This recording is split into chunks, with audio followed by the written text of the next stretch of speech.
আসসালামু আলাইকুম। আমি আসছি এখন আমাদের বিজ্ঞানী খ্যাত বিশিষ্ট কবিরাজ এবং বিশিষ্ট বুদ্ধিজীবী বলা চলে। উনি হচ্ছেন গাজী মুসা ভাই। ওনার বাড়িটা হচ্ছে টাঙ্গাইল জেলার গোপালপুর উপজেলার দোবাকান্দি ইউনিয়নের গ্রামে।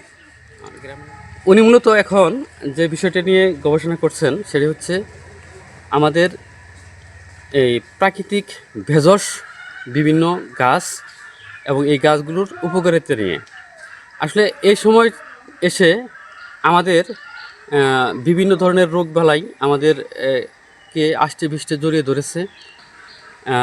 বিশেষ করে নতুন নতুন যে সমস্ত রোগ হচ্ছে, এই সমস্ত রোগবালাই থেকে মানুষকে রক্ষা করতে হলে আমাদের এই প্রকৃতি আমাদের এই অর্গানিক যে সব উপাদান রয়েছে, আমাদের যে এই ইউনানি আয়ুর্বেদিক যেসব গাছগাছরা রয়েছে, এইসব গাছগাছরার কাছে আমাদের ফিরে আসতে হবে, প্রকৃতির কাছে ফিরে আসতে হবে, মাটির কাছে ফিরে আসতে হবে এবং এখান থেকেই আমাদের মুক্তি।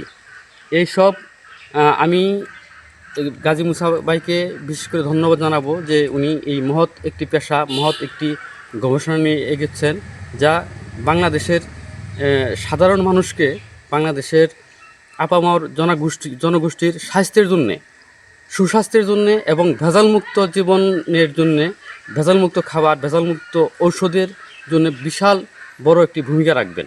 তার সাফল্য কামনা করছি এবং সেই সাথে তার এই যে ভেষজ বাগান, এই ভেষজ বাগানে রয়েছে অসংখ্য প্রজাতির গাছগাছরা।